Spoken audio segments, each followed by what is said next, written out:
ओम नमो भगवते वासुदेवाय. अथ तृतीयोध्याय. इच्छेनुसार विभिन्न देवतांची उपासना आणि भगवत भक्तीच्या महात्म्यांचे निरूपण. श्री शुक म्हणाले, परीक्षिता, तू मला जे विचारले होतेस की मृत्यूसमयी बुद्धिमान मनुष्याने काय केले पाहिजे, त्याचे उत्तर मी तुला दिले. ब्रह्मतेजाची इच्छा करणाऱ्याने ब्रह्मदेवाची, इंद्रियांच्या विशेष शक्तीची इच्छा करणाऱ्यांनी इंद्राची आणि संतान प्राप्तीची लालसा असेल त्याने प्रजापतीची उपासना करावी. ज्याला लक्ष्मी पाहिजे असेल त्याने दुर्गादेवीची, तेजाची इच्छा असणाऱ्यांनी अग्नीची, धन पाहिजे असेल त्याने वसूंची आणि ज्या प्रभावशाली पुरुषाला वीरता पाहिजे असेल त्याने रुद्राची उपासना केली पाहिजे. ज्याला पुष्कळ अन्नधान्याची इच्छा असेल त्याने आदितीची, स्वर्गकामना असणाऱ्यांनी आदितीपुत्रांची, राज्याची अभिलाषा असेल त्याने विश्वदेवांची आणि आपल्या प्रजेला अनुकूल ठेवण्याची इच्छा करणाऱ्याने साध्य देवांची आराधना केली पाहिजे.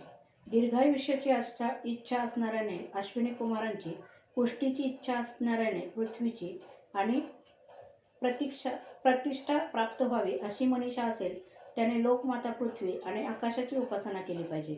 सौंदर्याच्या इच्छुकांनी गंधर्वाची, पत्नीच्या प्राप्तीसाठी उर्वशी अप्सरेची आणि सर्वांचा स्वामी होण्यासाठी ब्रह्मदेवाची आराधना केली पाहिजे. ज्याला यशप्राप्तीची इच्छा असेल त्याने यज्ञपुरुषांची, अपार संपत्तीची इच्छा असणाऱ्याने वरुणाची, विद्याप्राप्तीची आकांक्षा असणाऱ्याने भगवान शंकराची आणि पती पत्नींमध्ये परस्पर प्रेम कायम ठेवण्यासाठी पार्वतीची उपासना केली पाहिजे. धर्माचरणात प्रगती होण्यासाठी भगवान विष्णूंची, वंश परंपरांचे रक्षण होण्यासाठी पितरांची, पीडांपासून संरक्षण होण्यासाठी यक्षांची आणि बलवान होण्यासाठी मरुगुणांची आराधना केली पाहिजे.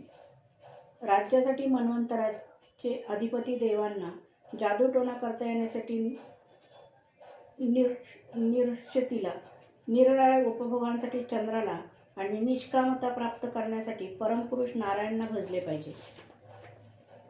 आणि जो बुद्धिमान पुरुष आहे तो कामनारहित असो, सर्व कामनायुक्त असो किंवा मुमुक्षु असो, त्याने तीव्र भक्तियोगाने पुरुषोत्तम भगवंताची आराधना केली पाहिजे. जेवढे उपासक आहेत त्यांनी भगवंताच्या प्रेमी भक्तांची संगत धरून भगवंतांचे अविचल प्रेम प्राप्त करावे, यातच त्यांचे सर्वश्रेष्ठ हित आहे. अशा पुरुषांच्या संगतीत भगवंताच्या जी लीला कथांचे कथन होते त्यामुळे दुर्लभ अशा ज्ञानाची प्राप्ती होते. त्या ज्ञानामुळे संसार सागरात त्रिगुणमय एकसारख्या उठणाऱ्या तरंगाच्या बसणाऱ्या थपडा शांत होतात. हृदय शुद्ध होऊन आनंदाचा अनुभव येऊ लागतो. इंद्रियांची विषयात आसक्ती राहत नाही आणि मोक्षांचा सर्वसंमत मार्ग जो भक्तियोग तो प्राप्त होतो. भगवंताच्या अशा रसपूर्ण कथांची एवढी गोडी लागल्यावर त्यांच्यावर प्रेम न करणारा कोण असेल बरे. शौनक म्हणाले, राजा परीक्षिताने हे सर्व ऐकून सर्वज्ञ व्यासपुत्र व कवी असणाऱ्या शुकाचार्यांना आणखी काय विचारले. हे विद्वांसुत महोदय, त्यांच्यामध्ये झालेला संवाद आम्ही मोठ्या प्रेमाने ऐकू इच्छितो. कृपा करून आपण तो आम्हालाच ऐकवावा. कारण संतांच्या सभेत अशा गोष्टी चालतात की ज्याचे पर्यावसन भगवंताच्या रसमय कथांमध्येच होते. पांडुवंशी महारथी राजा परीक्षित महान भगवत भक्त होता. लहानपणी खेळताना सुद्धा श्रीकृष्ण लीलेतच त्याला गोडी होती. भगवन्मय असलेले श्रीशुक जन्मापासूनच भगवतपरायण आहेत. अशा संतांच्या समागमात भगवंताच्या मंगलमय गुणांच्या दिव्य कथा होत असल्या पाहिजेत. भगवंताच्या गुणांचे कीर्तन आणि श्रवण यामध्ये ज्यांचा वेळ जातो त्या व्यतिरिक्त इतरांचे आयुष्य हा सूर्य उदयास्ताबरोबर हिरावून घेत असतो. वृक्ष जिवंत राहत नाहीत का? लोहाराचा भाता स्वाद घेत नाही का? गावातील अन्य प्राणी मनुष्याप्रमाणे खात पीत किंवा मैथून करीत नाहीत काय? ज्यांच्या कानांनी भगवान श्रीकृष्णांची कथा कधी ऐकली नाही ती पशुतुल्य माणसे, पशु, कुत्रे, डुक्कर, उंट आणि गाढवे यांच्यासारखीच होत. जो मनुष्य भगवान श्रीकृष्णांची कथा कधी ऐकत नाही त्याचे कान म्हणजे बिळेच होत. जी जीभ भगवंताच्या लीलांचे गायन करीत नाही ती पापी जीभ बेडकाच्या जिभेप्रमाणे डराव करणारीच होय.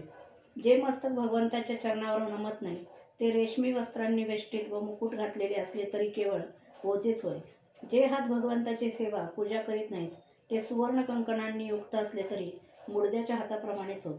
जे डोळे भगवंताची निवासस्थाने पाहत नाहीत ते मोरपिसांवरील डोळ्यासारखे निरर्थक होत.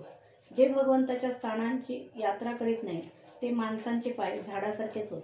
ज्या मनुष्याने भगवतप्रेमी संतांच्या चरणाची धूळ मस्तकावर धारण केली नाही तो जिवंत असूनही मेल्यासारखाच होय. ज्या मनुष्याने भगवंताच्या चरणावर केलेल्या तुळशीपत्राचा सुगंध घेतला नाही तो श्वास घेत असूनही श्वासरहित शवासारखाच होय. सूत महोदय, भगवंताच्या मंगलमय नावाचे श्रवण कीर्तन केल्यावरही ज्याचे हृदय विरघळून जात नाही ते हृदय नसून लोखंडच होय. ज्यावेळी हृदय विरघळते त्यावेळी डोळ्यातून अश्रुधारा वाहू लागतात आणि शरीरावर रोमांच उत्पन्न होतात. सूत महोदय, आपण आमच्या मनाला आवडेल असे बोलता म्हणून भगवंताचे परमभक्त आत्मविद्येत प्रवीण अशा श्री शुकदेवांनी परीक्षिताचे सुंदर प्रश्न विचारल्यावर जे काही सांगितले ते आपण आम्हाला ऐकवा. अध्याय 3 समाप्त. अथ 4 अध्याय. राजाचे सृष्टीविषयक प्रश्न आणि शुकदेवांची कथेची सुरुवात. सूत म्हणाले, श्री शुकदेवांचे बोलणे भगवत तत्वाचा निश्चय करणारे होते. उत्तरेचा पुत्र राजा परीक्षिताने ते वचन ऐकून आपली शुद्ध बुद्धी भगवान श्रीकृष्णांच्या ठिकाणी अनन्यभावाने समर्पित केली. शरीर, पत्नी, पुत्र, राजमहाल, पशु, धन, बांधव आणि निष्कंटक राज्य यांच्याविषयीची सवयीने दृढ झालेली ममता त्याने एका क्षणात तोडून दिली. शौनकादी ऋषींनो, महामना परीक्षिताने आपल्या मृत्यूची निश्चित वेळ जाणली होती. म्हणून त्याने धर्म, अर्थ आणि कामाशी संबंध असणारी सर्व कर्मे सोडून दिली. नंतर भगवान श्रीकृष्णांमध्येच आत्मभावाने मिसळून जाऊन मोठ्या श्रद्धेने भगवान श्रीकृष्णांचा महिमा ऐकण्यासाठी त्याने श्री शुकदेवांना तोच प्रश्न विचारला जो आपण मला विचारित आहात. परीक्षिताने विचारले, भगवत स्वरूप मुनिवर, आपण परम पवित्र आणि सर्वज्ञ आहात. आपण जे काही सांगितले ते सत्य आणि योग्य आहे. आपण जसजशी भगवंताची कथा सांगत आहात तसतसा माझा अज्ञानाचा पडदा नाहीसा होऊ लागला आहे. मी आपणाकडून पुन्हा हेच जाणून घेऊ इच्छितो की भगवंत आपल्या मायेने या सृष्टीची उत्पत्ती कशी करतात, कारण या सृष्टीची रचना ब्रह्मदेवासारख्यांनाही कळण्यासारखी नाही. भगवंत या विश्वाचे संरक्षण आणि पुन्हा संहार कसा करतात. अनंत शक्ती परमात्मा कोणत्या कोणत्या शक्तींचा आश्रय घेऊन स्वतःच खेळणी बनवून त्यांच्याशी खेळतात. तसेच हे ब्रह्मांड कसे बनवितात आणि पुन्हा कसे मिटवून टाकतात. हे मुनिवर्य, भगवान श्रीहरींच्या लीला मोठ्या अद्भुत आणि अचिंत्य आहेत. विद्वानांनाही त्यांच्या लीलांचे रहस्य समजणे अवघड जाते. एकटे भगवंत पुष्कळशी कर्मे करण्यासाठी पुरुष रूपाने प्रकृतीच्या विभिन्न गुणांना एकाच वेळी धारण करतात की अनेक अवतार घेऊन क्रमशः धारण करतात. मुनिवर, आपण वेद आणि ब्रह्मतत्व दोघांचेही मर्म जाणत आहात, म्हणून आपण माझ्या या जिज्ञासेचे समाधान करावे.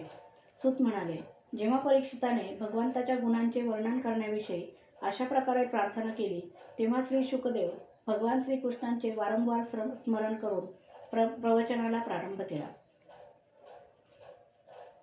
श्री शुकदेव म्हणाले, जे संसाराची उत्पत्ती, स्थिती आणि प्रलय करण्याची लीला करण्यासाठी सत्व, रज आणि तमोगुण रूप तिन्ही शक्तींचा स्वीकार करून ब्रह्मा, विष्णू आणि शंकराचे रूप धारण करतात, जे सर्व प्राण्यांच्या हृदयामध्ये अंतर्यामी रूपाने विराजमान आहेत, ज्यांचे स्वरूप आणि ते जाणण्याचा मार्ग बुद्धीला न कळणारा आहे, अशा अनंत महिमा असणाऱ्या परमपुरुषांना मी नमस्कार करतो.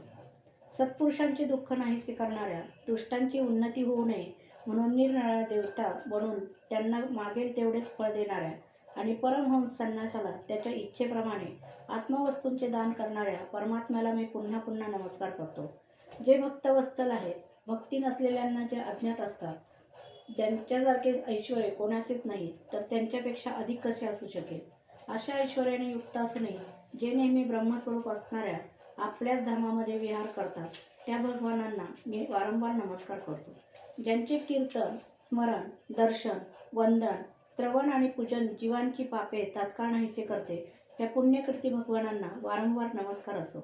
विवेकी पुरुष ज्यांच्या चरणकमलांना शरण जाऊन आपल्या हृदयातून या व परलोकाची आसक्ती काढून टाकतात आणि कोणत्याही परिश्रमाविना ब्रह्मपद प्राप्त करून घेतात त्या मंगलकीर्ती असणाऱ्या भगवान श्रीकृष्णांना अनेक वेळा नमस्कार असो.